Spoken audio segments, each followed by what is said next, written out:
my name is Joyce, and this is my better half, Mufara. Hey, what's up, guys? In today's video, we are going to do an interview whereby Mufara is going to talk about his experience visiting Zimbabwe in 2022. So Mufara, can you tell us how it felt like visiting Zimbabwe after 20 years? Sure. It was an amazing experience, albeit also mixed emotions, because I was born in Zimbabwe and I left when I was graduating high school.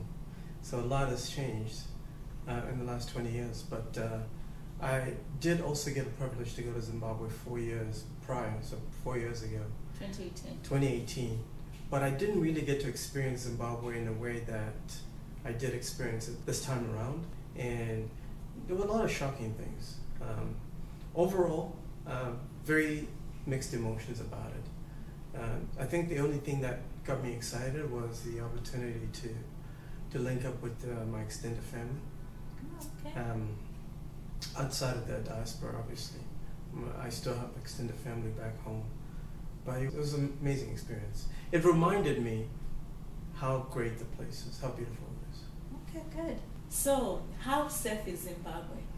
All right, so I think relatively speaking, when you compare Zimbabwe to the neighboring countries like South Africa, because we're bordered by South Africa, Mozambique, Botswana, Zambia. Yes, relatively speaking, Zimbabwe is pretty safe overall. However, there are elements of disorder which are common in a country that's struggling economically. So you always find pockets of disruption and people not doing things the right way.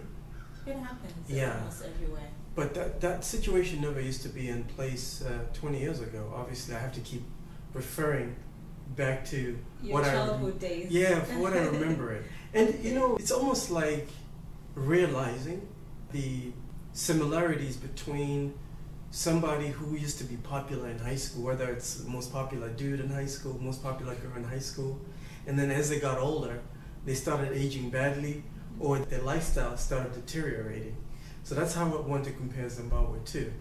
It's still a beautiful place, yes, but you can tell that this place used to be even more beautiful, but things are falling apart. And I think people that are stuck there, they know they're stuck, so they're forced to do whatever it takes, whether it means taking advantage of somebody. Okay, for somebody like me, honestly, I've never been to Zimbabwe, so when I see these beautiful videos, some of the videos that you shot and from other YouTubers. Shout out to Odemaya for sure. Zimbabwe looks really, really beautiful. Sorry to cut you short, but I would say Odemaya encapsulated him along with African Tigress. African Tigress obviously showcased that. Dimwango showcased a little bit. Mr. Zim is doing a good job. Mr. Zim is doing an excellent job. Blessed to be blessed. Blessed to be a blessing. No. They've showcased the country in a good light, and I think a lot of people are proud that that's happening because it's nothing but negativity coming out of there, and I see why. Okay. Yeah. Yes. So for somebody who is non-Zimbabwean and they're planning to visit Zimbabwe, do they have to apply their visa online or they can get the visa on arrival at the airport? I happen to hold a Zimbabwean passport, so fortunately for me, I don't need to apply for any visas. I just show up at the airport, they say welcome home brother, and then I'm on my way. But if you are a UK citizen, I encourage you to look on the Department of State website for the United States, Home Office website in the UK, Australia, same thing I think. Look up what the new requirements are. Or Canada. Yeah, for visiting Zimbabwe, because the rules do change from period to period. And it really depends on the season, it depends on what our government is feeling like imposing, because as you might not know, if you've never been to Zimbabwe, if you don't know the politics of Zimbabwe, Zimbabwe was partially sanctioned a while back, 20 years ago, and those sanctions are still in play. So they kind of evolve and change all the time, so the fees might be different year to year on how much the visa is, but definitely check out your embassy at the State Department website And also, there are some Africans that can show up to Zimbabwe visa-free. South Africans can do that. Zambians can do that. I know East Africans can come to Zimbabwe and don't need a visa to come, which is why we're getting an influx of these wonderful YouTubers coming from East Africa and also Ghana, Guatemala. Okay, sure. What's the best time or season to come to visit Zimbabwe? I would say the best time to come to Zimbabwe would be in the summertime.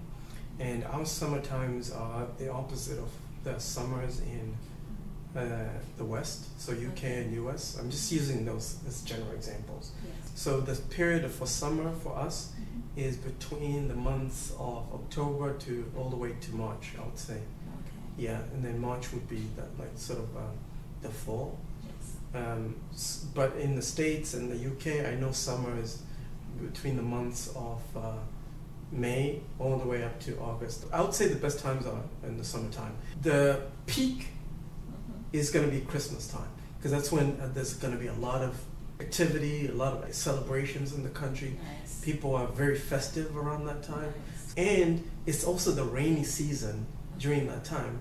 So what happens is you're going to experience different types of flora and fauna, vegetation-wise. Okay. And it's going to be super green because it's rainy, right? Yes. It's going to be super green.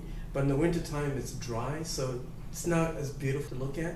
But in the summertime, it's so beautiful, it's so green. I noticed that from the videos that I've been watching, I noticed that Zim has these beautiful jacaranda trees. Ah, yes, the purple. So yes, beautiful, yes, very beautiful. Right now is the season for jacarandas. Okay. It's, I think it's September and October, I would say, give or take, Yes. is the season for blooming, that the jacaranda trees bloom, Yes. which is also the springtime there. Yes. Okay. So spring going into what? Into summer. So I think spring also is the Yeah. time that it's good for, or it's best for somebody to Spring visit. is great too. It's around what time again? So, say September, October. Okay, so from September to March is the best season for anybody to visit, right? That's right. The reason why I say summertime is ideal is because in the wintertime it gets cold. It gets actually really cold. In some parts, most parts, the temperatures go down to 0 degrees Celsius, Really? about 35 degrees Fahrenheit, 35, 36 Fahrenheit, Okay. which means that most people don't come out because they're like, it's too cold, I It's don't want to very deal with cold, that, I don't want to yeah. get sick. Plus with COVID as well, they have these curfews as well. Okay. Yeah. Okay. So what are the immunization requirements in Zim? It's very difficult to pinpoint every single requirement, which is why I said the best source for you guys is to go to the U.S. State Department website or the Zimbabwean Embassy website. But I do want to tell you that even with the information on the Zimbabwe Embassy website, it might not be the full package of information, because what you might find is that they might have a different requirement as soon as you get to the airport. For example, the basics are, you obviously need a valid passport Yes. that is within at least 6 months before expiration, and you need a COVID test. I would even go by and say get immunized as well. Get a yellow fever. Now, yellow fever is not a requirement, but that could be something that you still do anyway, so that you don't face issues at the airport. Because I'll tell you a quick story. When I went to Tanzania, I had everything. I had all the above, my valid passport, I had my COVID test, even an immunization. I thought I was in the clear, and there was no information on the Tanzanian website about yellow fever shots. As soon as I got there, they told me, hey, I needed it, and I ended up having to pay $50 for it, and went through. But in Zim, you definitely need to have as many things as possible, Yes, I agree with including you. yellow fever. Okay. So would you say that the water in Zimbabwe is safe for drinking? No, it's not. Because I want to phrase this by saying Zimbabwe is a beautiful country. You guys see this already. Yes. A lot of people have showcased it. I truly believe that it's a facade that a lot of people see. Right? Remember what I said, it's the analogy of this popular, beautiful, good-looking person in high school that used to look good in high school, but they're aging badly as they get older. That's Zim. So on the surface, it looks like they got everything together, but underneath that surface, things are falling apart. For example, you find that we have a sewer system, Yes. a water system in the country that was built in the 50s, Yes. in the 60s, and that was a completely different time. The country was completely different. It used to be called Southern Rhodesia, and that was built by the colonialists. Now, there hasn't been any maintenance since the 80s on that system. So the whole system has got leaks. You know, sometimes the sewage links up with the water system and it contaminates the main water system. So it's a mess. So in conclusion, when it comes to water, what most people do is they pay to drill boreholes on their property. Oftentimes you'll find when people are looking to rent a property, which I have, multiple properties in Zimbabwe, we had to drill wells in those properties for our tenants to drink because it was safer that way. Safer than- Yeah. So in other terms, what I'm understanding here is that drinking tap water is not safe. It's not safe at all. But however, you have bottled water everywhere in the stores. Yes, there's bottled water in the stores everywhere and it's relatively good. So you end up having to pay for it, but like I said, if you're renting, let's say an Airbnb, then we'll have a borehole there. Same thing with the hotels, they might have their own private water source. Okay, good. Tell me, what's the accommodation like in Zimbabwe? It's pretty expensive, relatively speaking, when I compare it to, again, countries in other regions. Yes. Southern, east, west, you name it. The value for accommodation is just not there. Let me touch on 3 points here real quick. The first is just for visitors who are looking for temporary accommodation, whether it be a hotel or an Airbnb. What you'll find is the prices for those accommodations are probably 2 to 3 times more than the other regions in the area, whether it's South Africa, Botswana, or even when you compare to East Africa. You might find the price are 2 to 3 times as much. That's very expensive. It's insane. It's very expensive. Then secondly, the people that are looking to sort of rent a property long term, you'll find the prices are also like 2 to 3 times the cost for renting. So what you'll find is like most NGOs, the UN, all these international organizations are the ones that can actually afford to pay for their workers for their rent, because a lot of these NGOs are located in the fancy neighborhoods, okay, like Borrowdale where I stayed. And Borrowdale is crazy expensive. Again, what you'll find is that if you're employed by an NGO, you cannot afford rent of, let's say, $2,000 to $3,000. That's a lot. Most houses there are going for $3,000 US per month, Wow. okay? And you don't even get a pool. You just get the basics. You're paying such a premium because, number one, because of so many sanctions. Number two, because it's very difficult to operate business in Zimbabwe, so everything is at a premium. So you just get the basics for that $3,000. So the value is absolutely not there. And third and lastly, those people that are looking to buy real estate property, whether it's an apartment, a condo, a house, land, the value is not there at all. In fact, you'll find that a house that goes for $300,000, you can buy a better value property in Cape Town for the same amount of money. Really? Oh yeah. Cape Town is beating us in terms of like investment opportunities. Because you as an investor, you ask yourself, why should I spend $300,000 on a property in Harare that has barely got a pool, that's barely got a generator, because you got to put in your own generator for lighting, emergency, you got to drill your own borehole, on top of that $300K, versus that's a lot. Right, versus Cape Town, where you don't have to drill a borehole, where they already have a pool. They have, So everything is right. Yeah, they have all these amenities, and they're located close to all the malls. Like, why buy in Zim when you can buy in Cape Town? Wow, that's a huge difference. Yeah. What about the transportation system? How is it like? Completely disappointed by that. Abysmal, to say the least. And I understand why this issue is in play and why it is the way it is. Because it's a political move. It's about control. So public transportation is not reliable and it's not affordable. So when I compare again to the regional, other regions that I've visited, even when I compare to TZ, just as to give you an example, the cheapest public transportation in Tanzania is 3 times less than the cheapest public transportation in Zimbabwe. Wow. Yeah. So Zimbabwe public transportation is 3 times more expensive. And that's because the government has a monopoly over the sector. What it means is that we have 3 modes of public transportation, okay? The first mode is we have the buses, big buses, similar to rapid transit. But we don't have enough buses, and the government mismanages the operations of the company.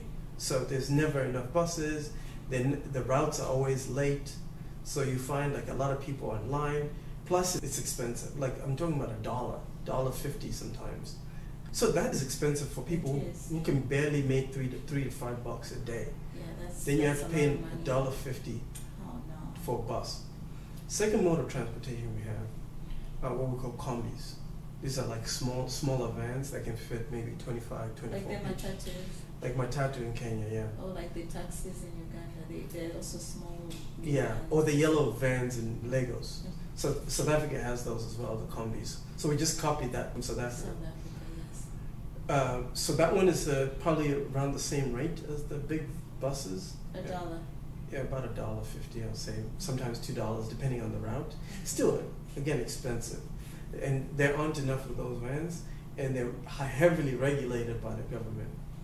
The third and last mode of public transportation are those people that have their own private cars. So let's say you have your own car, small Honda Fit.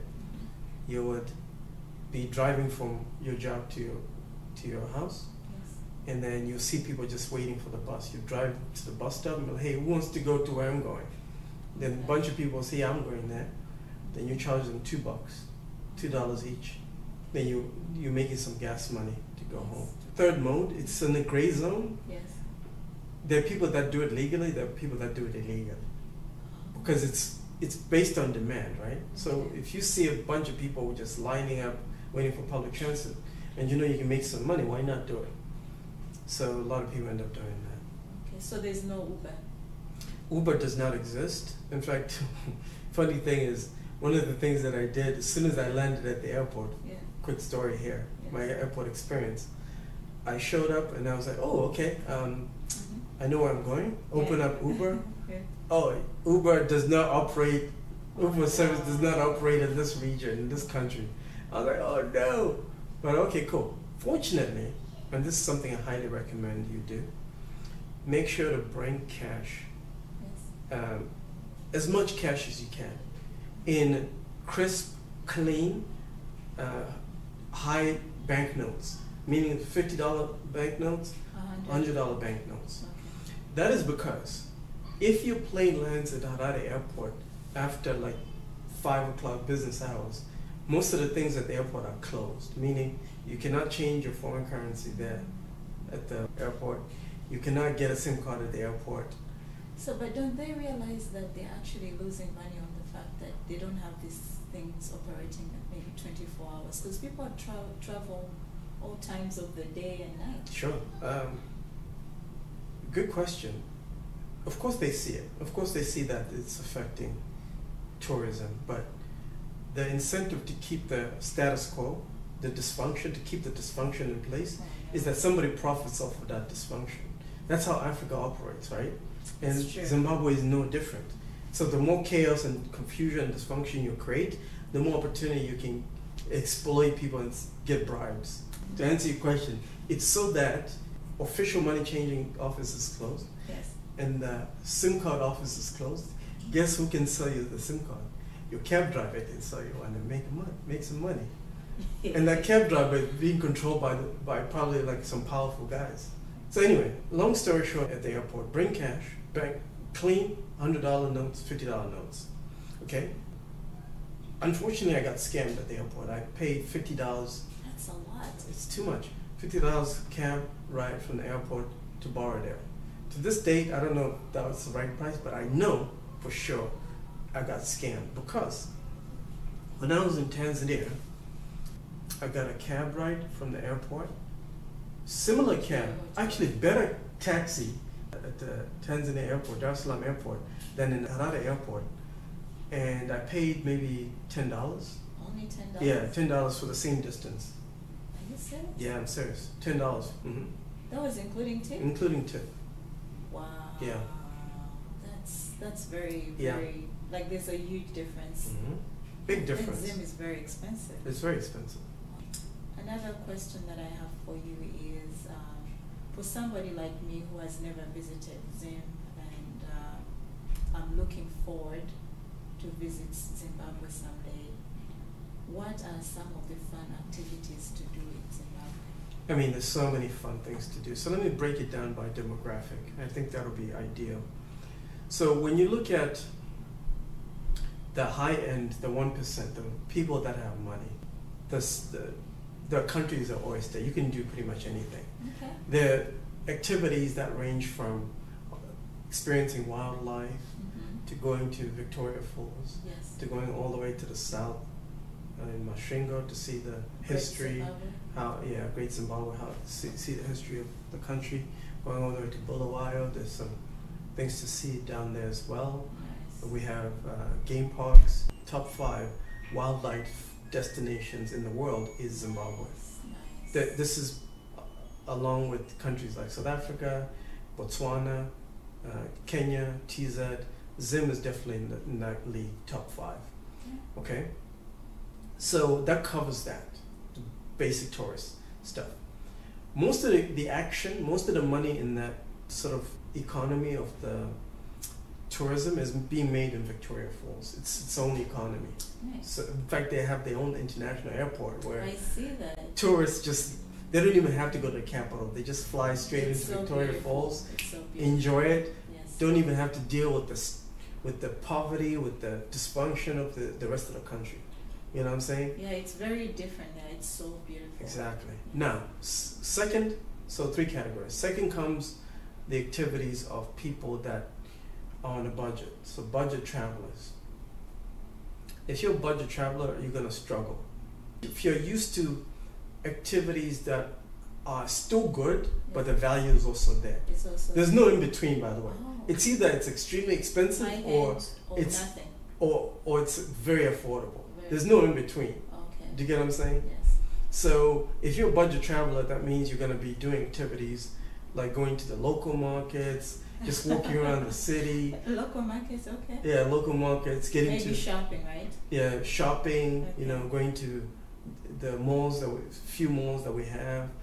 There's some Chinese malls as well where you can buy cheap goods, Okay. and then also we have things like The clubs. yeah, this is for the younger crowd now. Yes. Okay, this is the third one, third demographic. The younger crowds that love to party, that love to have a good time. We don't have that many clubs.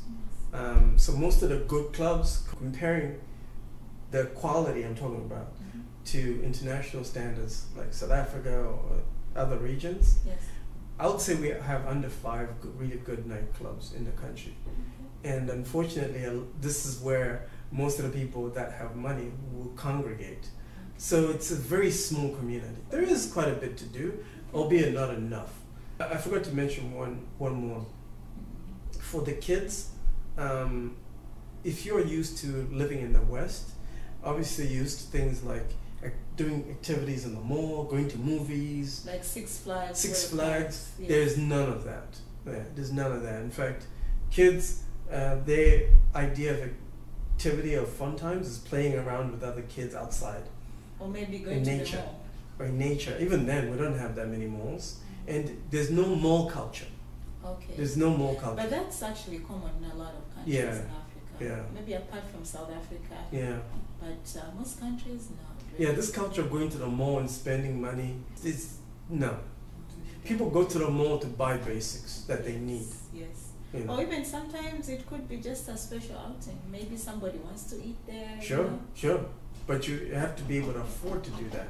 And That's unfortunately, the economy of Zimbabwe does not allow for that middle Mhm. to exist in a healthy size to support anything. What are the main languages spoken in Zimbabwe? 3 official languages. We have Shona, which is spoken by, I'll say majority of the people. I'll say 80% of people can speak it. English is official language as well. I'll say maybe 50% of people can speak it fluently. Really? Oh yeah. The other 50%. I thought all Zimbabweans speak English. Well, I say 50% fluently. Okay. Because the other 50 can speak it and understand it, but not fluently. Oh, okay. There's a difference. Gotcha. And then we also have Ndebele, which is the 3rd official. Okay. And what's funny about this is most Ndebeles know how to speak Shona, but most Shonas don't know how to speak Ndebele.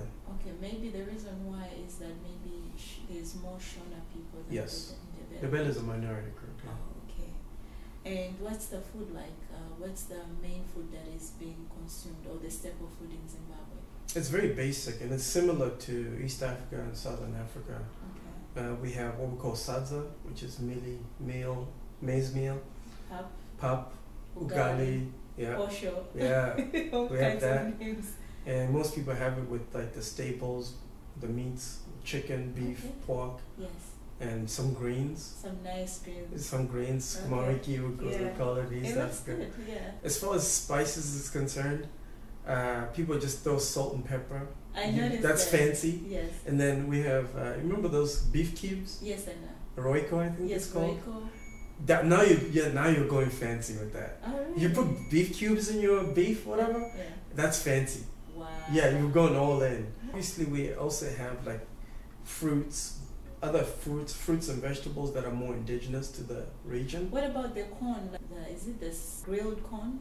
Yeah, grilled corn. Yeah, I wouldn't call that a staple. Yes, Oh, people okay. like that. Just but it's not a because the staple. reason why I was asking is because one of the food crops that is grown in Zimbabwe is corn, right? Mhm. Maize. Yeah, maize. So that's why I was asking you, because I noticed that a lot of African countries, they like the grilled corn. Yeah, That's why. yeah. And the other question that is really, really important that a lot of people would like to know, especially people who are non-Zimbabweans and maybe they're reconsidering to visit Zimbabwe for the first time after seeing these beautiful videos about Zimbabwe, they would like to know what the health care system is like in Zimbabwe. Me too. I was gravely disappointed because, Really? oh yeah. One thing I discovered is the system is so different from what it was 20 years ago. And the priorities of the powers that be, should I call it that way? It does not prioritize the average person in Zimbabwe, not even by the stretch of any imagination. Let me explain what I mean. In contrast, I was also in Tanzania this year, and I noticed there's a pharmacy in almost every street in Tanzania. Really? Beautiful, clean pharmacies there. Stark contrast to Zimbabwe. I was just moving around in the city, in Harare, barely saw pharmacy. The only time I saw pharmacy was in the rich neighborhoods At the of shopping Borodale. center Yeah. areas. At Borodale Shopping Center, Sam Levy's village. And Village Walk. In Village Walk. That's where I saw the pharmacies. I'm not saying there aren't any other pharmacies in other parts of the city, but it wasn't in your face like that. I guess what I'm trying to say is I had to make an effort, get out of my way to find a pharmacy. So you're talking in terms of convenience. Convenience, right. Yes. Accessibility and convenience is part of healthcare as well, right? Okay. So if you have to drive a long distance or walk a long distance to find a pharmacy, that's a problem. Because you just know that in the poorer neighborhoods, they're going to have fewer pharmacies, you know? And also, the medications there, I was buying them for maybe 2-3 times the cost of other regions. Wow. So it's crazy expensive. Lastly, the hospitals that we haven't had a brand new hospital in 20 years. Maybe 30 years, I would say. 30 years, yeah. No, not even 30 years. I would say 40 years. That's a long time. We haven't had a major brand new hospital in 40 years. What it means is this.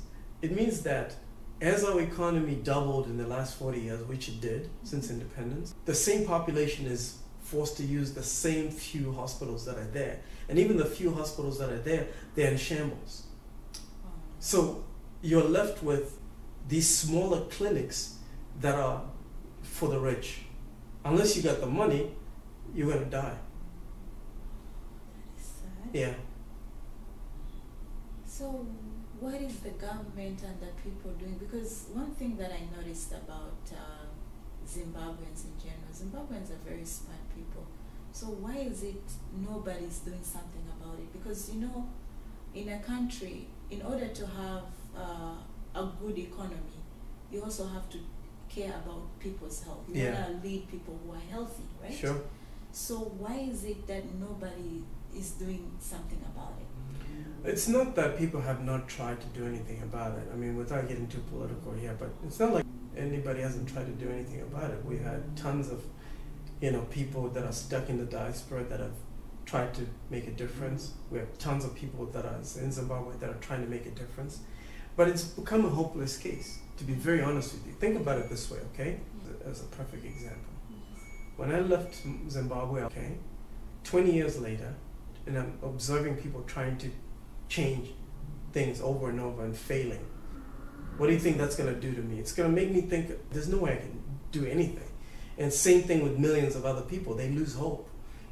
It's like any society reaches that point of no return where you cause so much damage in the society and the economy that it's hard for you to repair it. Because either people have lost hope or the people that actually can change things have died off.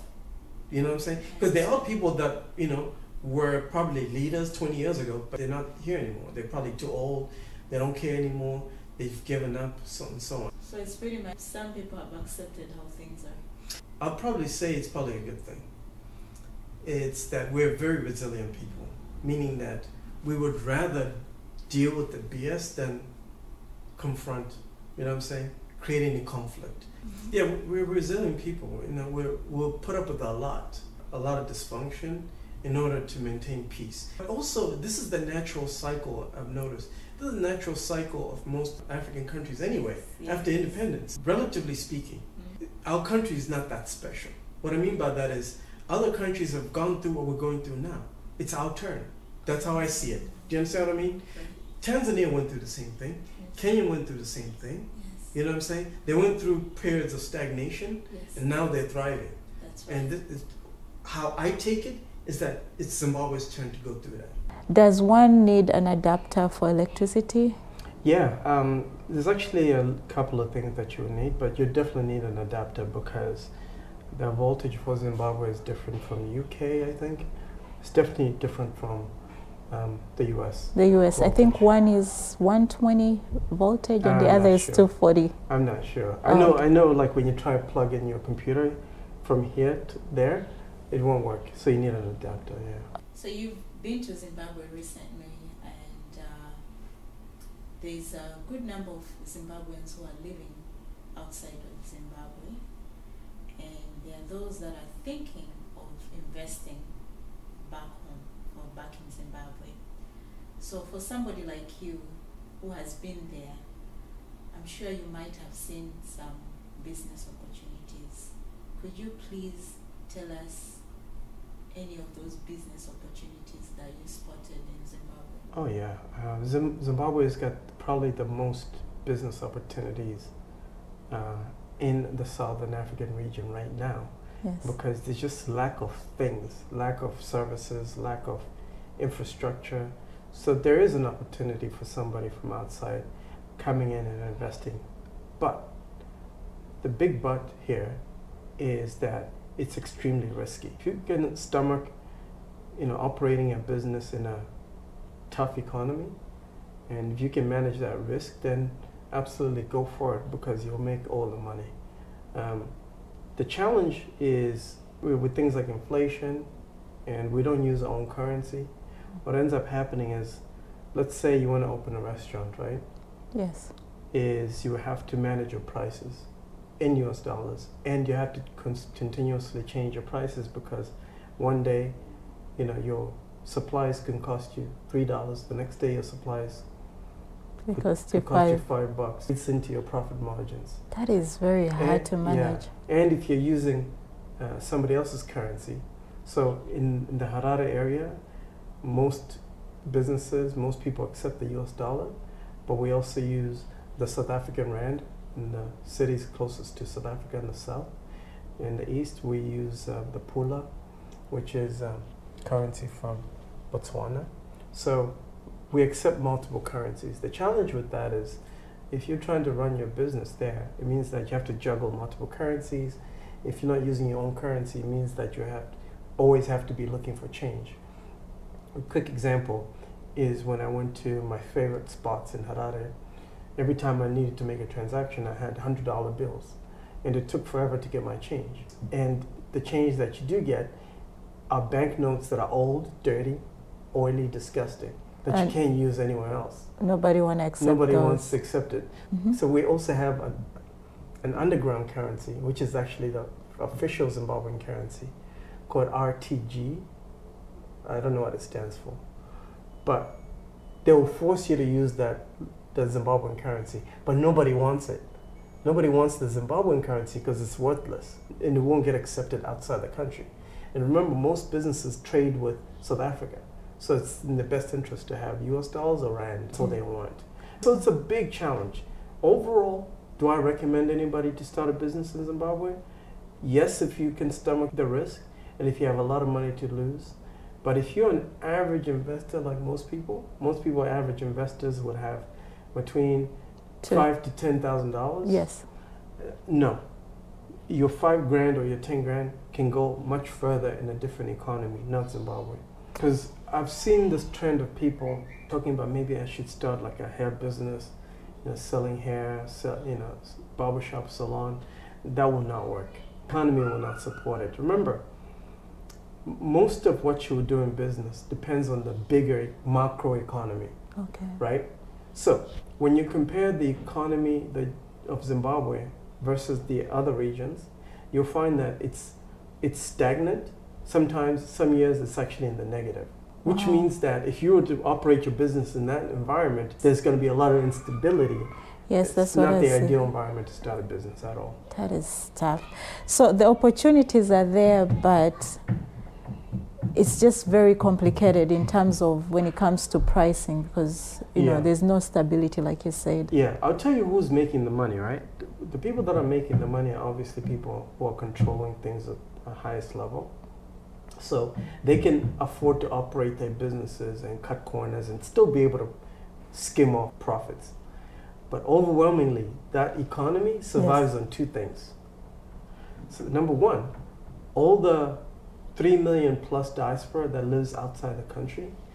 So for a country the size of Zimbabwe, only 15 million people in that nation, imagine 3 million people outside the country sending money home. So that props up a huge part of the GDP. The second are people that are ultra wealthy, that already have the cash, and they exploit everybody else that's struggling. That's how the economy is structured. So there's no room for in between. It's hard. So in conclusion, you're suggesting that it's not a good idea to start a business in Zimbabwe right now. No, but maybe 10 or 15, 20 years, things would have and I'll tell changed. you, like, even when I was driving around, right? When you go to other countries, they have industrial areas. You're driving around in Harare industrial area, it's completely abandoned. Empty warehouses. We have warehouses that were built in the 50s, 60s that are massive, that operated, they supported the entire region, right? They're completely abandoned. Yeah, so the people that are surviving, like I said, are the people that are offering basic necessities, and they have the monopoly on everything. Would you recommend Zimbabwe as a good country or a good place to retire? I do recommend that as a good place to retire, especially for people that still have a connection back there. For some, it might not be ideal because the standards of living are better in neighboring countries. With the example that I brought earlier, which is if you have the option to buy a $300,000 house in Zimbabwe versus South Africa, where are you going to get the best value for your money? So obviously South Africa. So last question, what's the currency that is used in Zimbabwe right now? I mentioned earlier we have a multiple currency system. Depending on what region you are, certain people will accept that currency. So like I said, in capital, you want to go to US dollars. But we do have that underground currency that I mentioned, RTG. It's completely worthless. It's always subject to crazy high inflation. So, tell you a quick story. I went into a grocery store in the morning. Yeah. Exchange rate for that RTGS currency was $1 to 300 RTG. By the evening, it was up to 600. So deteriorated twice in value, I should say. Is it the one that I saw walking downtown Harare? Yeah. You stopped by where there was a guy who was selling currency. So is that the currency that you're talking about, or that's different? That's different. Okay. Yeah, that's different. But yeah, that used to be the old one that had banknotes up to $1 trillion or whatever. Okay. That was famous for being the worst inflation on the planet. So my understanding is that people who are coming mostly from the West, or even from other African countries that are coming to visit Zimbabwe, so they're better off using US dollar. Is that what it is? US dollars is the way to go. US dollars, USD is king. We call it USA. USA. USA, so yeah. USA. Like every time I went to a store, they'll be like, are you paying with USA or what? Oh my God. Then I'll be like, what is USA? I had to ask, what is that? So okay, so they're pronouncing it in the African way. Yeah. USA, they say USA. USA, oh, that's okay. Right. All right. But yeah, overall, it's a great country, great potential. Yeah, it's a beautiful country. Yeah, it's just going through a phase that most African countries have gone through. Yes. And it'll take another 10, 15 years to get out of that hole. I think in conclusion, you'll find that you'll be pleasantly surprised with what you find there. The one thing that frustrated me the most was the public transportation. It's just not designed for the local So that's a population. business opportunity, because when it comes to business, right, it's all about finding solutions or solving problems. But remember what I said, it's like there are obviously people that can solve that problem. But remember, if the powers that be have a monopoly on public transportation, you can't compete with it. You just have to do as they say. So if they don't allow bodas or bajajis, then you can't operate a boda or bajaji in Zimbabwe, which is a massive opportunity. Not everybody knows what bodas are. Bodas, you can explain. Bodas are motorbikes. Motorbikes, yeah. And bajajis tuk-tuk. Yeah. If we had those in Zimbabwe, the economy would function even smoother. Because it allows or it gives opportunities to a lot of locals, you know, to get employed, to make money. It creates employment opportunities, business opportunities for a lot. Plus, people get to move from point A to point B efficiently and economically. Exactly. But right now, it's not the situation. Have you seen how it is like Kampala City in Uganda? Yeah. There's a lot of boda. I love that. Every time I go to East Africa, I make an effort to ride a boda. Yes, because you're supporting a local. Yes, it's very convenient too. I can get anywhere in Dar es Salaam. I love Dar es Salaam for this. Anywhere in Dar es Salaam, anywhere I want on a boda within 20 minutes. I can say the same thing for Harare. And I feel like they're still clinging on to the old colonial way of doing things, which is segregation. Segregation still exists. The difference is we're not segregating amongst races, we're segregating amongst people, rich and poor. And poor. Yeah. And Pharaoh, thank you so much for this very important information that you shared with us today.